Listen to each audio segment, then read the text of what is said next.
Hey everyone, this is Lynn Vartan, and you are listening to the Apex Hour on KSUU Thunder 91.1. In this show, you get more personal time with the guests who visit Southern Utah University from all over, learning more about their stories and opinions beyond their presentations on stage.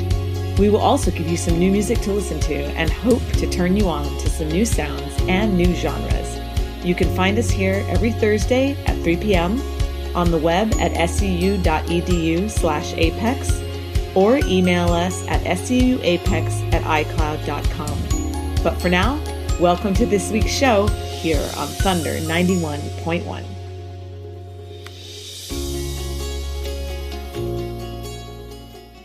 All right. Well, good afternoon, everybody. This is Lynn Vartan, and you are listening to the Apex Hour. And this is kind of a cool beginning of the summer edition of the Apex Hour for us. As some of you know, our season with the guests has ended for the semester here at Southern Utah University. But what we're going to do for the upcoming summer months is keep this show going. We're going to be on an every other week format, so you can listen to us here live right here on KSUU Thunder 91.1 Thursdays at 3 p.m. Or if you're a subscriber of the podcast, those podcasts will show up in iTunes or Google Play or wherever you get your podcasts. So we're looking forward to continuing to bring you great content this summer. So definitely subscribe if you can to the podcast. We love the ratings. That will really help us out and get us up there kind of on the charts in the podcast ratings. So today is all about books. We thought, in the magazines you read, you get a summer reading list and what should I read this summer and what should I listen to and what should I watch? And some of these things are going to be fun for us to kind of talk about on the show. So we're going to start today by talking about books. And I'm going to start with a quote actually from the book that I'm reading right now. So this is a quote that is attributed to George R.R. Martin, but I'm not reading a George R.R. Martin book. I'll tell you about the book I'm reading in a minute. But the quote is, "A reader lives 1,000 lives before he dies," said Yoyen, and the man who never reads lives only one. So we're going to start today talking about books, and I've got a guest in the studio with me. So Jason, tell us who you are. Hi, Lynn. My name is Jason Sander. I work here at SUU. I'm an English teacher for the American Language and Culture Center. We work with international students here on campus. And I'm an avid reader, and Lynn was nice enough to have me on today. Yeah, I mean, I know you socially, so I go to your house, and I'm always constantly got my eyes in your bookcases. A lot of books. Yeah, you have a ton of books. So let's start with the conversation being, what are you reading right now? I'd like to read more than one book sometimes. And right now I'm rereading a book because I'm originally from Southeast Missouri, right on the Mississippi River, and sometimes I get homesick. Oh. And when I get homesick, I like to read Mark Twain. Oh, wow. I know, but Mark Twain, I think, is very understood, but sometimes misunderstood because he wrote a lot. Yeah. And there's a lot of stuff that a lot of people did. I'm actually reading Huckleberry Finn, which is not overly creative choice today, but I really love it. I like to reread that book like once every 10 years. Really? What about that particular book? Is it just the memory of home, or is there something about that particular story that speaks to you? That narrative in particular, I think it's still relevant because every time you read it, depending on where you are in your own life, you can take away something different. And that's the magic of literature, really, especially classical literature. I know it may seem a bit boring, but yes, I'm now reading Huckleberry Finn. I love it. I think that's great. And you said you're reading some other things as well? Yeah, I'm about to finish. One of my favorite writers is Tom Robbins. Very famous, been around since the 60s, kind of a counterculture voice. But his most recent book, I know it's a few years old at this point, is called Tibetan Peach Pie. I don't know that one. Tibetan Peach Pie. It's actually, he's famous for novels, but this is creative nonfiction. Even if you look at the blurbs or at the inner jacket, he said this is not an autobiography, but it kind of is. Yeah. it's stories about his life, how he became interested in writing and all the weird stuff that kind of inspired his more famous novels. It's such a great title. Wow. Yeah, Tibetan. His titles are always amazing. Half Asleep in Frog Pajamas. Like what? What's that one? Half Asleep in Frog Pajamas. Okay, great. Yeah. So the author and title again, and we'll make a collection of these and put them up on the site. But that one that you're reading right now is Tibetan Peach Pie by Tom Robbins. Tom Robbins. Yeah. Okay, cool. Well, the one that I'm reading now, I have to give a shout out to Madeline at Penguin Book House. She is an agent that I've been working with for Apex events, and she just does some really cool things. And she sent me a book that's called Books for Living by Will Schwalbe. He's the author of another book called The End of Your Life Book Club. But this Books for Living is really interesting. He goes through, every chapter is perspectives on a book. So for example, he talks about Stuart Little. He talks about The Girl on the Train. He talks about The Odyssey. He talks about Giovanni's Room, David Copperfield, all these great Lolita, all these great books, and just lessons in life from them. Zen and the Art of Archery, Song of Solomon, and on and on and on. So I'm just really enjoying that book right now. I'm just about a third of the way into it, but it's really cool. Books for Living by Will, I hope I'm pronouncing his name right, Schwalbe, Schwalbe. So that's a really cool one. So that's what's currently on the desk for both Jason and I. But it brings the topic up, and I know this is something you feel strongly about, as the idea of the book and as an entity in our lives, an actual artifact, a physical, something you can hold in your hand, right? Because we have all this context of, are we reading on the Kindle? Are you reading in person? And give me some insight on that. I know you have some strong ideas about this topic. When it comes to books and music, I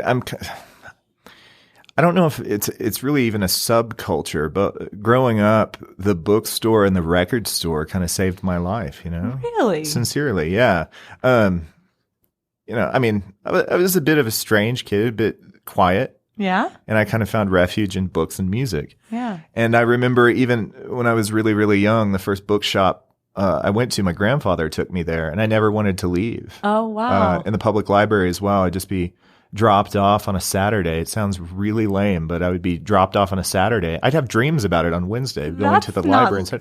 But I found refuge in books, and I would spend all of my money, from mowing lawns or allowances, which wasn't much, but even to a point where my mom was concerned. Oh. You would think what's this kid doing with all this paper? He should be spending it on things that are bad. But I would spend it on books. Like every bit of my money was always spent on books. But the bookshop to me represented a place to actually learn from people, which is something that you don't really get when you're just, endlessly looking through reviews on Amazon, or like if you're just in a space, online and you're looking for books. Yes, and there's a lot of useful resources. There's YouTube videos, but there's nothing like that person who just says, "Oh, you like that?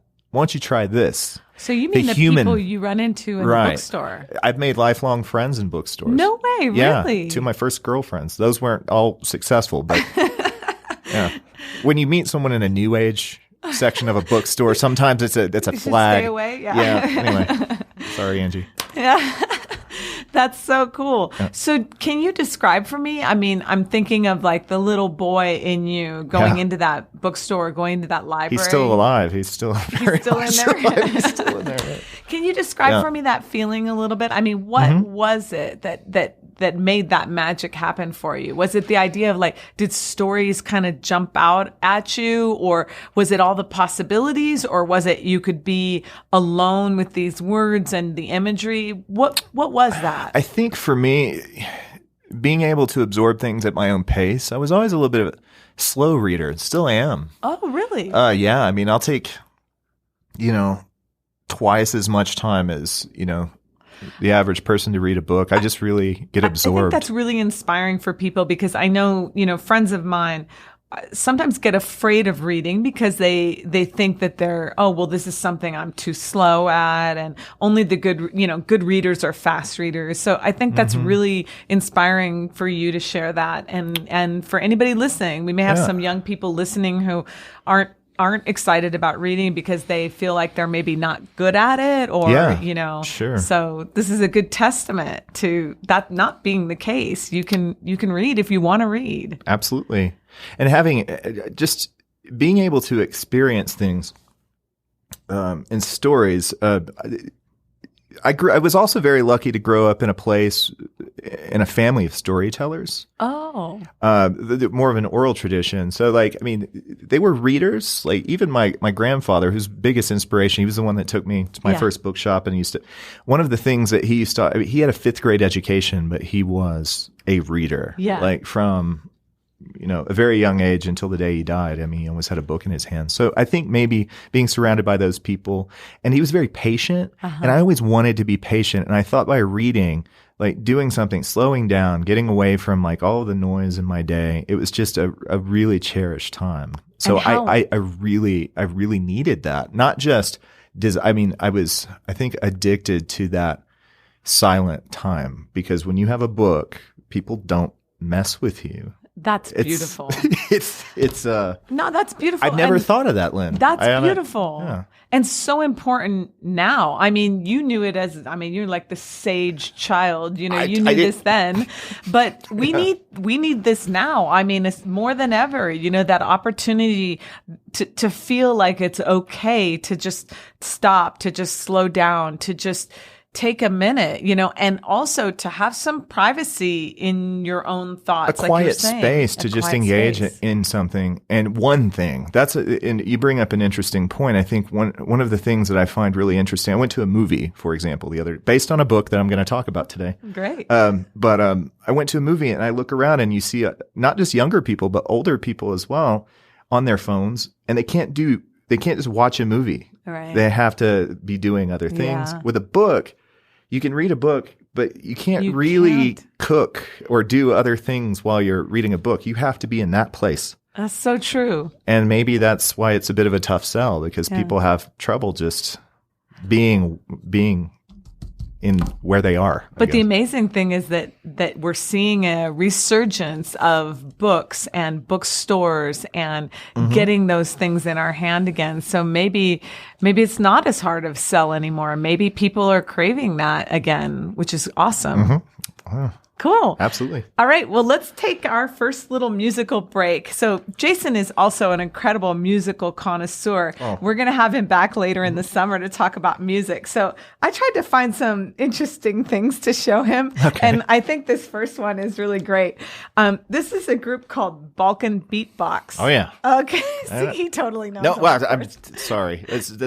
Yeah, of course I know that. I will say no when I don't know. Okay. I promise. Well, this is called 9-4 to the Ladies, and it's by Balkan Beatbox, and it's on their album is called Balkan Beatbox. It's KSU Thunder 91.1.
All right. Welcome back, everyone. That was 9-4 to the ladies.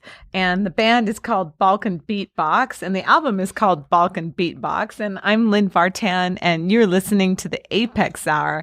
And today's Apex Hour is all about books. I'm joined in this studio by Jason Sander. Welcome back. Hi again. And what we're going to talk about now are some books that we love. The idea is that this is hopefully going to give you some inspiration to find your next great book for the summer. So do you want to start with one? Do you have one in mind? Yes, I have a lot. I can start with one if you want. You can go ahead and go first. Okay. What if we have overlap?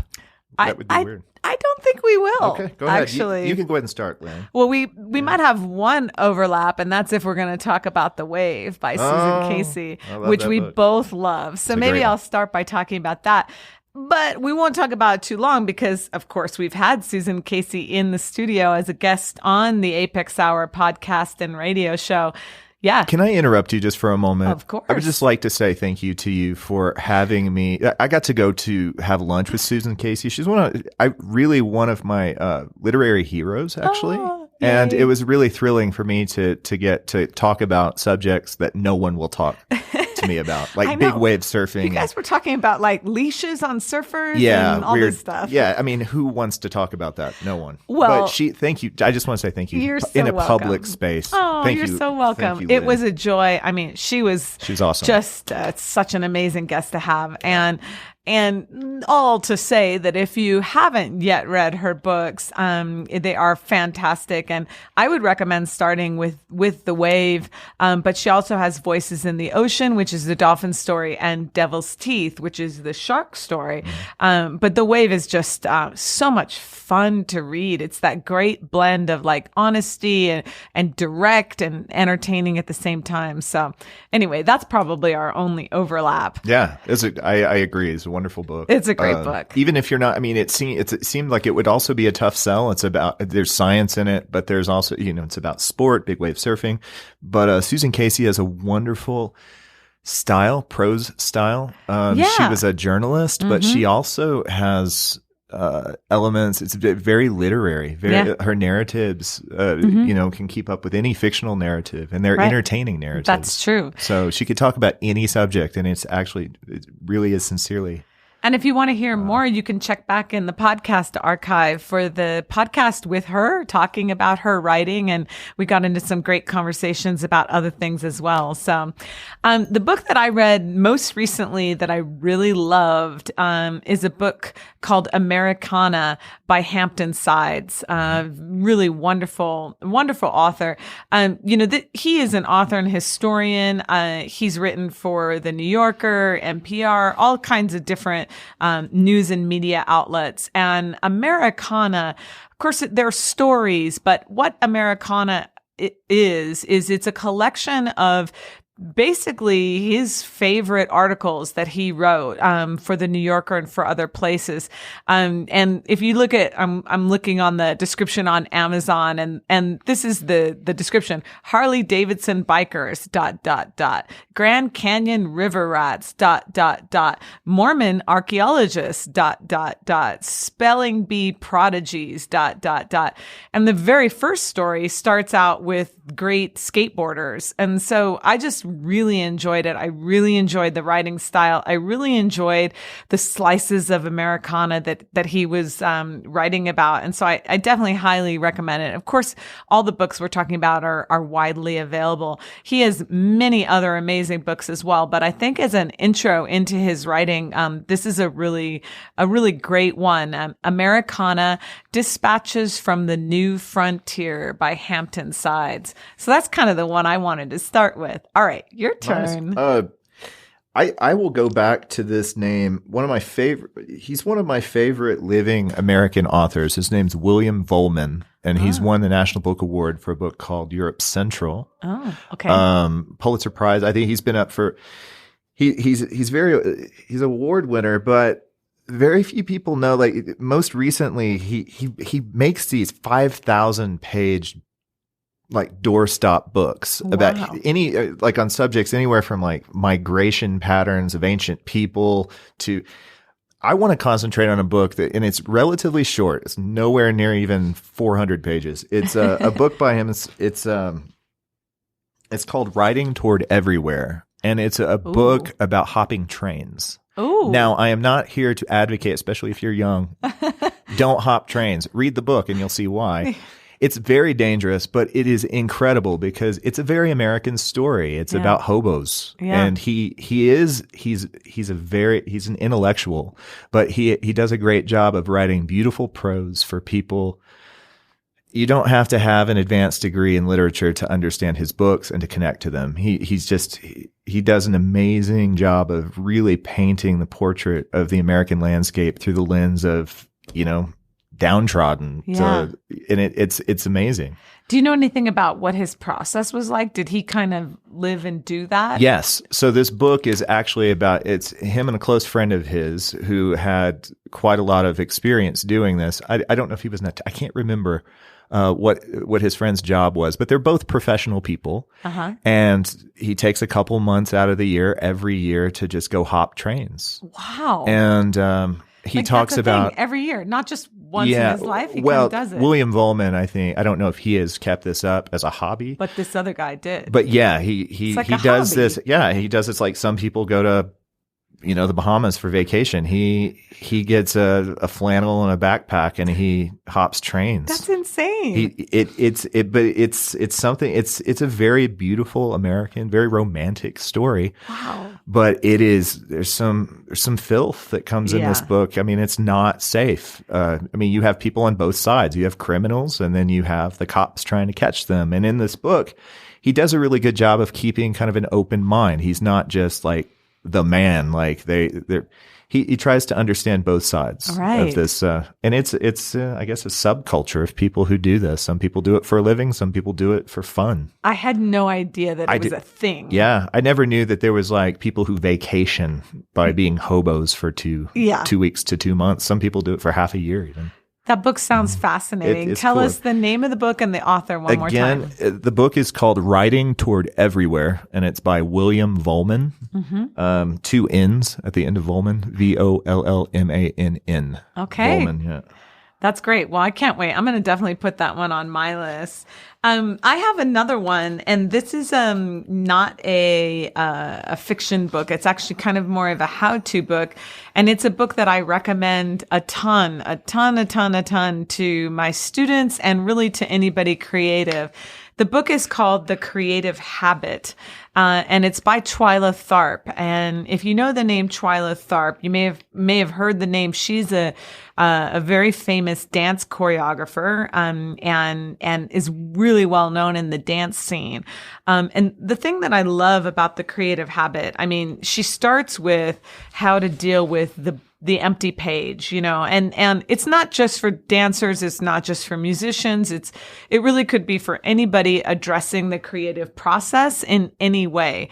And she kind of talks about the creative process, but she also gives very distinct, exercises, ways to get unstuck. And they're kind of like exercises that are very tangible. It's not a self-help book in any way, shape, or form. It's more like how to break into a new idea. And it's very, very practical in that way.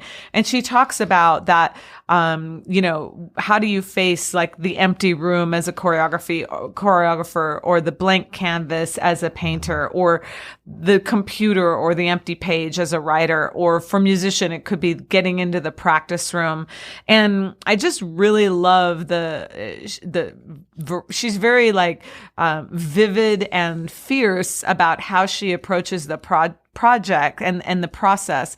And the exercises are great because you can kind of dip into them as much or as little as you want. You can kind of open and turn to one of them, and she may have something where she just talks about changing adjectives or something, and how to apply that to various different kinds of art to get your next idea or to develop an idea. And one of the things I like about her exercises is that it's not just about getting unstuck. unstuck. It's also about developing a current creative idea that you may have. And I just think her book is great. I think her writing is great. I think the way she has struggled with the process and the way she deals with the creative habit, and just that concept in and of itself, that being creative is a habit. It's not that the muse is going to strike you or anything like that, or that great quote where, does the muse strike you? No, I hit her over the head with a stick and drag her along with me. It's not really about the muse striking. It's about the habit of being creative. And so I really love that book, and I definitely recommend it in my teaching and that. So I need that book, Lynn. Yeah, well, I need it. I've got several copies. Life, yeah. I've got copies in the You have music multiple studio. copies of books too, because yes, totally. I do because there are certain books that I'm not getting off the subject, but when you loan out I was going to say, can I borrow it? But when you loan out a book, sometimes it's not going to come back to you. Right. There are certain books like that I've had in my life that I have to keep rebuying because I don't have the heart to ask for them back. Yes. But I'll just tell the people, if you ever do this, if you have someone's book, ask them first, but pass it on. Yes. I would much rather certain books to be passed on. If you really love it, pass it on. Don't keep it. Yeah. Or you don't have to give it back. I love that sentiment. Yeah, certain books. Some books I want back, but there are some that I just know they're going to just keep going. Well, I always have a few copies on hand. So that book again is The Creative Habit by Twyla Tharp. Okay, we'll do one more. So we're back to you, Jason. Do you have another book to recommend? I might be bringing up a sore subject for some people, and I'm going to preface my next selection with a debate question. Books versus the movies, the adaptation, the movie version of a book. Don't most people say book? Oh, they're always like the book's better.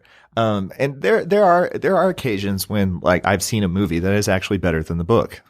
Can you think of any? I can. Don't put me on the spot. I know. Okay. Yeah. I can. But before I get there, I am going to talk about my next selection. And it's a very popular book, especially right now because the film is currently in the theater, and that's Ready Player One. Oh, yeah. I have been recommending this book. This is one of those books that when I loan it, I just say goodbye to it because it's not coming back. It's an amazing book for readers of many different ages. A lot of people say that to really truly enjoy this book, you need to be a child of the 70s or 80s because there are a lot of references to popular culture from the 1980s. And yes, it enhances the enjoyment, but the story, the narrative alone stands on its own. It's a wonderful book. Especially, I recommend it to, if there's any teenagers out here listening to this show right now, if you're not really the most avid reader, you just like, I kind of fall asleep. This book starts out strong and ends strong. It's just a wonderful book for those of you who just don't like reading much. That's one of the reasons I wanted to talk about this book today. Yeah. Remind me the author and then just maybe like a 1 or 2 sentence synopsis in case anybody doesn't know and they're curious. So the author's name is Ernest Cline, and previously he was a screenwriter. He did, I think it was a movie called, was it Fanboys? It was about, did you ever see the Ohio teenagers who are obsessed with Star Wars? So that's the type of culture I think that this book really targets. The book is, Ernest Cline wrote this book called Ready Player One, which is a video game reference. And it's about the not so distant future. And it's kind of a dystopian world where people just don't really feel like they can't connect to the world. There's a lot of poverty. Things happened. But there's something called the Oasis. It's this online world where you have an avatar and it's a VR world. So virtual reality is very much been perfected by this time in the book. And there's a young boy, just to get to the point. That gives us enough. Really. Yeah, but just get to the point. I would compare it to like Charlie and the Chocolate Factory meets the Matrix. So it's kind of like this idea of, I love that. Of like, I love stories about underdogs. Yeah. This kid he's poor. He doesn't have any friends. He's not good looking. He's completely average, but he knows a lot of stuff about this popular culture. So there's an Easter egg, and he has to, whoever finds the keys and gets to the end of this, figures out this puzzle will inherit all this money and complete control over the Oasis. So that's pretty much the premise of the book. But the book is so much better than the movie. If you have seen the movie, I challenge you today. This is a perfect example. Go get the book and read it. The movie to me just didn't. It wasn't even close. Okay. It's a good movie. Don't get me wrong. It was good. Compared to the book. But the book is just, and it's just incredible. For our listeners who might be driving, the title and author again? Yeah, it's a book by Ernest Cline, and it's called Ready Player One. Currently, the movie is in the theater. It's doing quite well. Yeah. Directed by Steven Spielberg, which I thought was a good idea, but when you read the book, you'll know why I say that. Okay. Well, on that note, it's time for another musical extravaganza, another little musical a little bit here. This song is called Better, and it's by Mallrat, and it's the title, the album and artist are both Mallrat. This is KSUU, the Apex Hour, Thunder 91.1. Looking back, I hurt my eyes. Maybe all the angels had to fly. You get a little bit high. You're looking better than I. Better. I hope you're feeling better. You get a little bit high. You're looking better than I. Better. I need you feeling better. And the sun was in my eyes, but its home is in the sky. And I couldn't ask for anything. You're always on my side. Everyone's alive, so everything's alright. But maybe when the summer ends, I'll drift away from all my friends. The sun was in my eyes, but its home is in the sky. And I couldn't ask for anything. You're always on my side. Everyone's alive, so everything's alright. But maybe when the summer ends, I'll drift away from all my friends. Like everyone is really nice. Sugar sweet and sugar high. Wait and see if this will last the night. So I'm slashing on my tires and I'm cutting all my ties. And I'm sorry that I even let you promise that you try. And all your friends are nice, but you let go and die. So maybe that's the reason all the angels had to hide. You get a little bit high. You're looking better than I. Better. I hope you feel better. You get a little bit high. You're looking better than I. Better. I need you feeling better. And the sun was in my eyes, but its home is in the sky. And I couldn't ask for anything. You're always on my side. Everyone's alive, so everything's alright. But maybe when the summer ends, I'll drift away from all my friends. The sun was in my eyes, but its home is in the sky. And I couldn't ask for anything. You're always on my side. Everyone's alive, so everything's alright. But maybe when the summer ends, I'll drift away from all my friends. Like at the end, you just got high. Now I've got an angel in the sky.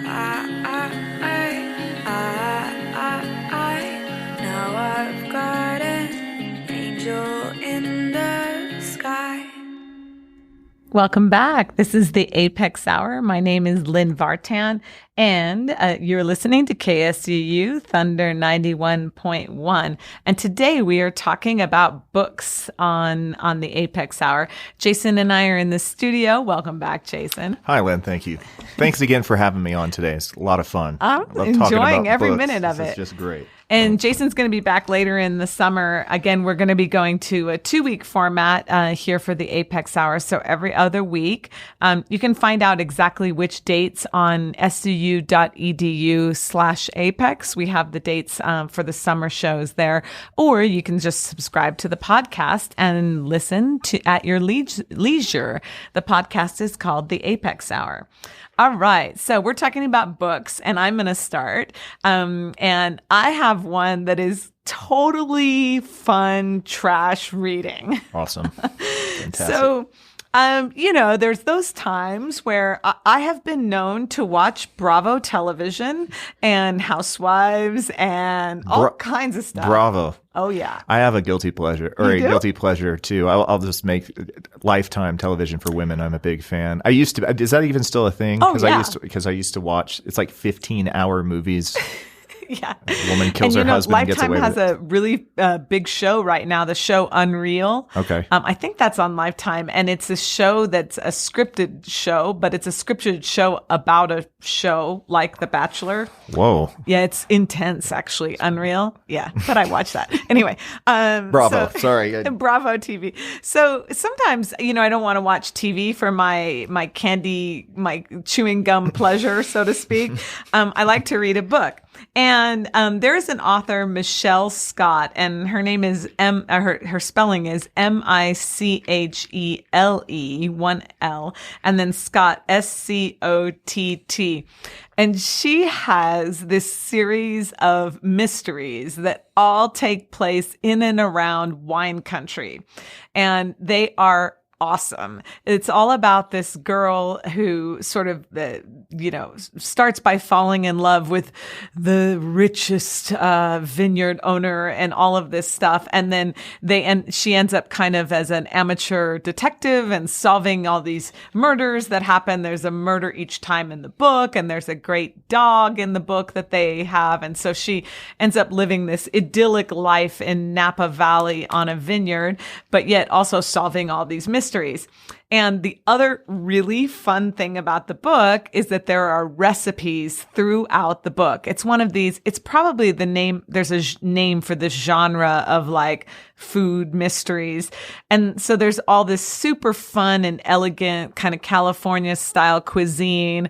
She'll have like stuffed figs and then whatever she eats in the restaurant, they'll have the recipe for it right there in the book.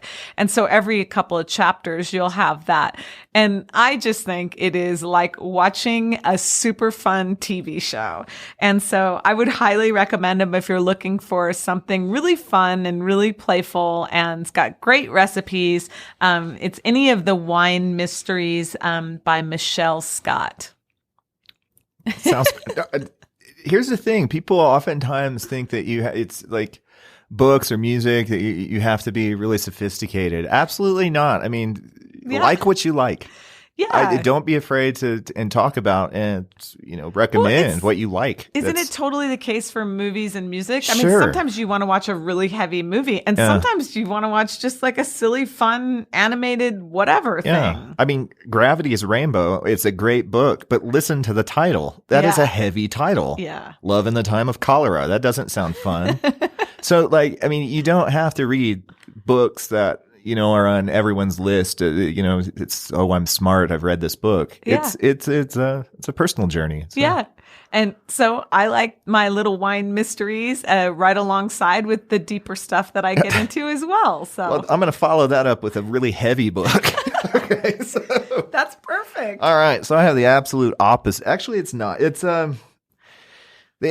okay, so the next book is a little different. It's a book he was a photojournalist in the 1980s. He was a British photojournalist, and his name is Dan Eldon.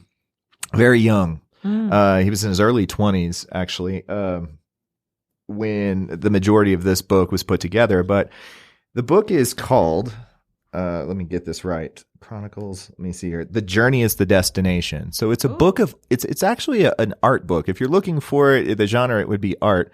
But he was a photojournalist, and his journals were full of his photo collages. But he went all over the world. Most famously, he covered the war in Somalia. Oh, wow. And actually, he died there. He was stoned to death.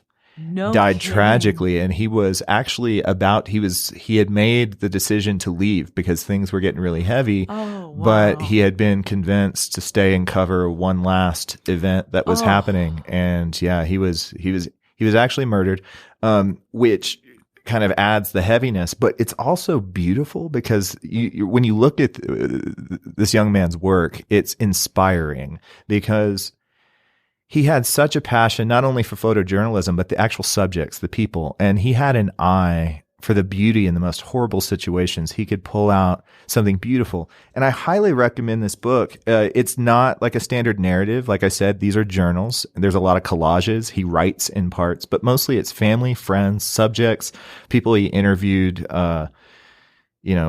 children, old people, war. He covers all of these things, and he makes a personal journal. And actually, seeing this at times, it makes you feel a little uncomfortable because it is just so candid. Wow. You feel like I feel like I'm trespassing, but I think it was his intention to have these journals, published. And it was his family's way of kind of dealing with the tragedy. But though it's a heavy ending, it's a beautiful life's work, all in one place. It's called The Journey is the Destination. The Journey is the Destination. Yeah, The Journey is the Destination by Dan Eldon. And how do you spell Eldon? Eldon. Oh my gosh, that sounds incredible. And so it would be kind of found in an art section, or it's an art book. Yeah. I found it many years. It's pretty easy to find. I mean, with the internet now, you can find pretty much anything, but it's pretty standard. I mean, you won't have too much trouble finding it. It might be a little expensive because it is obviously a hardback book. It's bigger. It's more of a coffee table book, but it's a beautiful story through pictures and this young man's entries into his journal. So thank you for sharing that. No problem. I'm excited to check that out and just really witness that. That sounds beautiful. I have another fiction. This is just kind of straight fiction and has a little bit of a magical side of it. I don't think we've talked about anything. Well, I guess maybe Ready Player One has a little bit of the magic quotient in it. But this is my also take on a little magic quote, and it's a fiction book that I read. It's been several years ago now that I read that I just kind of liked. It's sort of a mass market fiction, and it's a book called The Night Circus, and the author is Erin Morgenstern. And, have you read that book? Yeah, it's good. It's a good one, it's isn't great, it? Yeah. It's just sort of a magical, but without being super hyper magical. If you're not really wanting, or you're not feeling like, oh, I want a fantasy book, or I want, a magic magician's book. It's a little more, it kind of rides that line of being sort of normal fiction, but also magical. And it's about a competition between two magicians who keep adding on and trying to outsmart and out magic each other by their creation of this night circus that they keep adding onto on every night or every other night. I can't remember what the time frame is. And I just remember being really bewitched by this book and just really enjoying it. What was your? So we do have another overlap. Yeah, no, I didn't really. Yeah, no, I agree. It's just a nice fiction book with an interesting story. Sometimes I go through and I'm trying to choose my next book, and I'm looking on my Goodreads or on my Lidsey or whatever, or just at the airport, and this is a kind of straightforward fiction with a magical element, but it's a very creative story, I think. So who would you envision as the target audience for a book like this specific book? I mean, I think young people. Yeah, I don't know. Would enjoy it, but again, it's really difficult for me to answer my own question when I just asked, because I'm a huge fan of young adult literature. I'm a huge fan of coming of age stories. Right. I mean, this is the stuff that I loved as a kid, but this is also the stuff I love as an adult. Yeah. So especially coming of age as a genre. And I think anything with like a tinge of magic and like this, I say, for lack of a better word, I'm a sucker for it. I love it. Yeah. It's a good one. I mean, and it's not, like I said, you're not delving into a fantasy world. It's not like a fantasy book with like elves and gnomes and that 42 kind of thing, parts and like Yeah, it's not that. It's just a standalone piece of fiction that takes place in the regular world, so to speak, but has this kind of magic, magicians in the way of like traditional magician kind of thing. Yeah. Yeah. So that book I really enjoyed. That's The Night Circus, and the author is Erin Morgenstern. Yeah. Okay. Back to you, Jason. My next recommendation, I will have to actually make just a little bit of a statement about, it's not for all audiences. However, there's a bit of a mature angle to this book, but it's actually written by one of my favorite graphic novel writers. His name's Warren Ellis. Oh. He's famous for comics, actually, but he wrote a novel, and it's called Crooked Little Vein. Oh. And it kind of reminded me, you were talking about your kind of guilty pleasure. Yeah. I love private detective stories. Oh, cool. Like film noir type. Yeah. And this is very much a detective story, but it's really strange. If you pick up this book, just go in to know that it gets really weird, but I can't tell. I don't want to say too much about it, but the premise is that there's a private detective working late in his office. That's how all good stories start. A foggy night and a mysterious knock on the door. Absolutely. So when the door opens, it's a guy who works for the government, and there were 2 constitutions to the United States. There was one that we know and one secret constitution that really ran the country. It's like this book of secrets document that is kind of a conspiracy theory, like conspiracy theories are swarming. Anyway, it had been lost many, many years before. It's a hilarious story, but there are some adult themes in here, because this document had been lost amongst subgroups, subcultural groups who may live unsavory lives. Okay. So this guy has to go in, dive into the deep, weird textual layers of American culture, and it gets weird. Mm-hmm. There's some weird fetishes and there's some weird people out there, and it's just an amazing exploration of character. It's a fun book. I highly recommend it if you're not too squeamish. So it's definitely adult themes and not for the squeamish. Yeah, I wouldn't recommend it to just anyone. Right. Mature teenagers I think could handle it, but older teenagers, 18.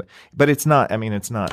And it's pornographic. It's a graphic novel. It's not a graphic novel. It's not. But Warren Ellis was he's very, very famous for writing comics and graphic novels. But we definitely want to put the disclaimer that you should check it out on a deeper level first, because it might not be for everybody. It's not for everyone, but I think that, if it's really the things that are most offensive about it, actually, there's a great sense of humor to it. I see. If taken literally, you would be like, this is terrible, but it's meant to be very much a satire, really, of American culture and subcultures, and how we are all. This is what makes us American, is the fact that we are all so diverse. Yeah, great to an extreme.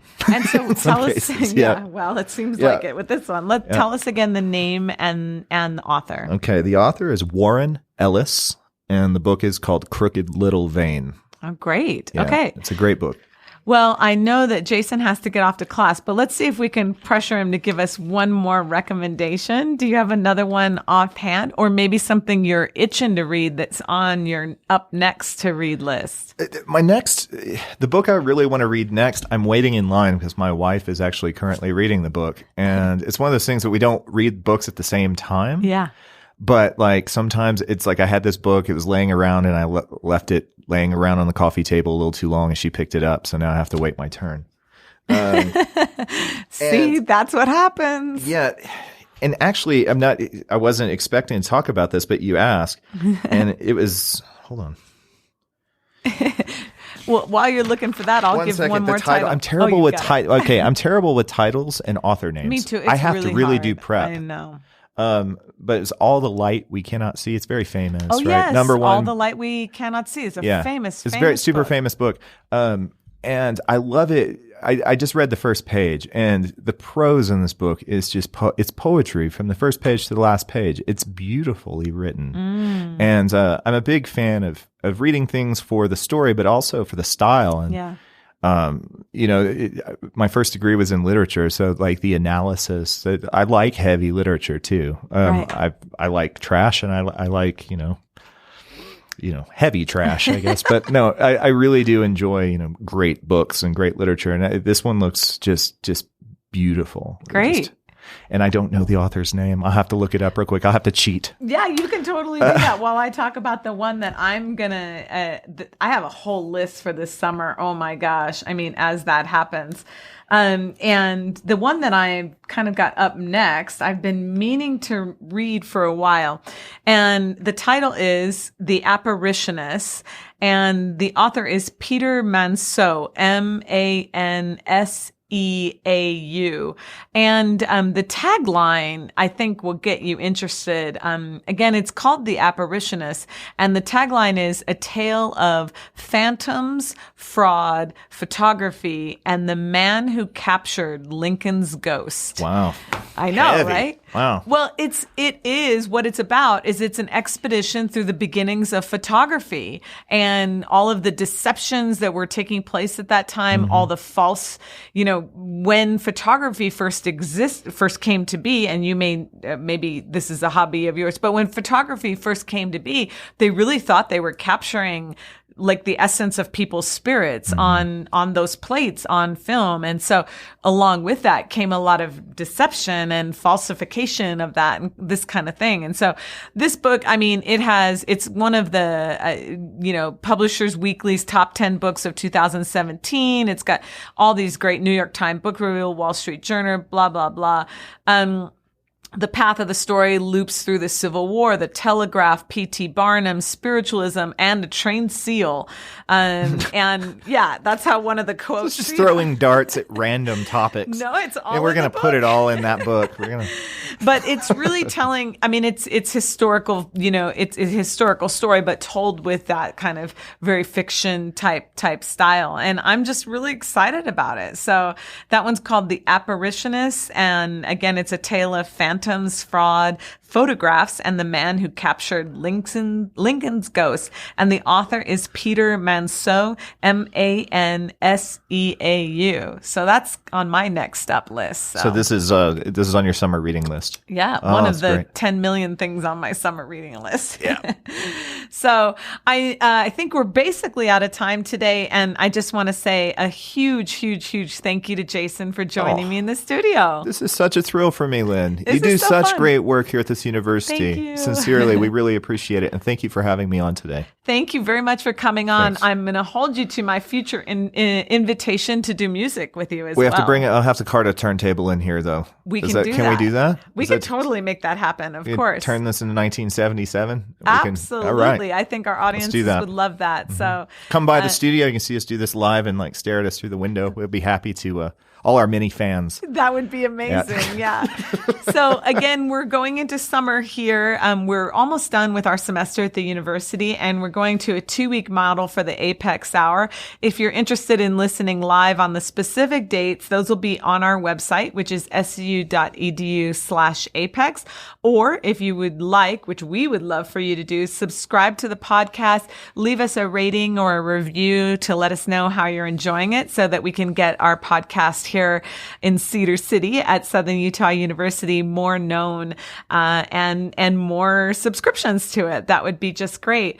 So I will sign off for now. This is Lynn Vartan. I'm your host for the Apex Hour, and we will look forward to seeing you next time here on KSUU Thunder 91.1. Thanks so much for listening to the Apex Hour here on KSUU Thunder 91.1.